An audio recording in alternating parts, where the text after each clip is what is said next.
உங்கள் favourite TV ஷோக்களை இனி miss பண்ண தேவையில்லை. ZEE5 இல் முற்றிலும் இலவசமாக காணுங்கள். இங்கேயும் எப்பொழுதும். எழில், இதுதான் சாரதாமாவோட டைரி. இதுல என்ன பத்தியும் என் ஃபேமிலிய பத்தியும் சாரதாமா எழுதியிருக்காங்க.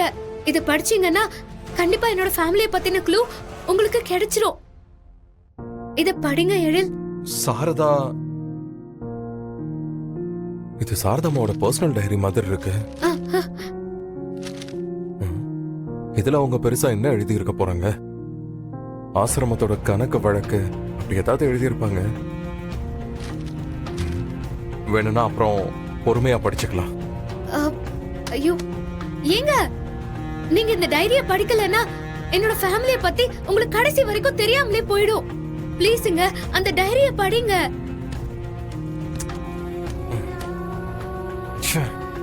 ஐயோ, இந்துவோட ஃபேமிலியை பத்தி பெருசா எந்த க்ளூவும் கிடைக்கலையே.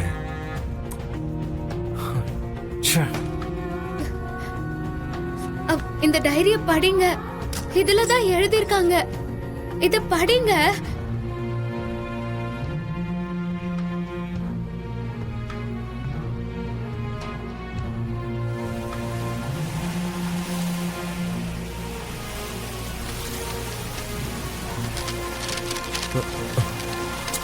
என்ன இப்படி காத்தடிக்குது?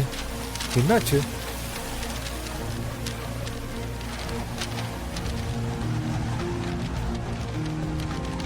இந்துவின் குடும்பம் பற்றிய தகவல். என்னது? இந்துவின் குடும்பம் பற்றிய தகவலை இதில் குறிப்பிடுகிறேன். இந்து என்னோட ஆசிரமத்துக்கு வந்ததுல இருந்து அவளை என் சொந்த மக மாதிரி தான் வளர்த்த. ஆனா அவளுக்குன்னு ஒரு தனி குடும்பம் இருக்கு. எனக்கு அன்பு இல்லம்ங்கிற ஒரு ஆசிரமத்துல இருந்து இந்துவோட குடும்பத்தை பத்தின தகவல் கிடைச்சது. அவளுக்கு அப்பாவும் தங்கச்சியும் இருக்காங்க.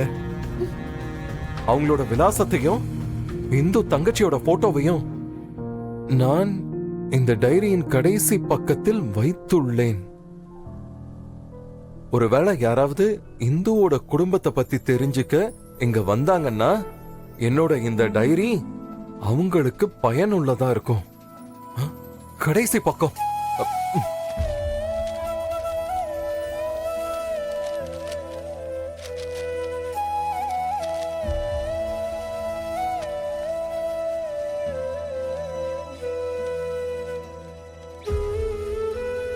கடைசி பக்கத்துல இந்துவோட தங்கச்சி போட்டோவும் அவங்களோட அட்ரஸும் இருக்கும்னு சாரதாமா எழுதியிருக்காங்க. அது இப்ப இல்லன்னா கண்டிப்பா யாரோ எடுத்திருக்காங்க. சாரதாமாக்கு இந்துவோட ஃபேமிலி டீடைல்ஸ் அன்பு இல்லத்துல இருந்து கிடைச்சிருக்கு. அன்பு இல்லம். அப்போ சாரதாமாக்கு இந்து ஃபேமிலியை பத்தின தகவல்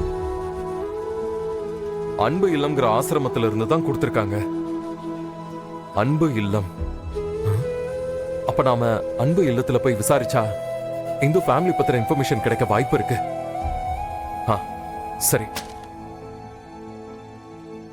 ZEE5 ஆப்பை டவுன்லோட் செய்து அனைத்து எபிசோடுகளையும் இலவசமாக பாருங்க.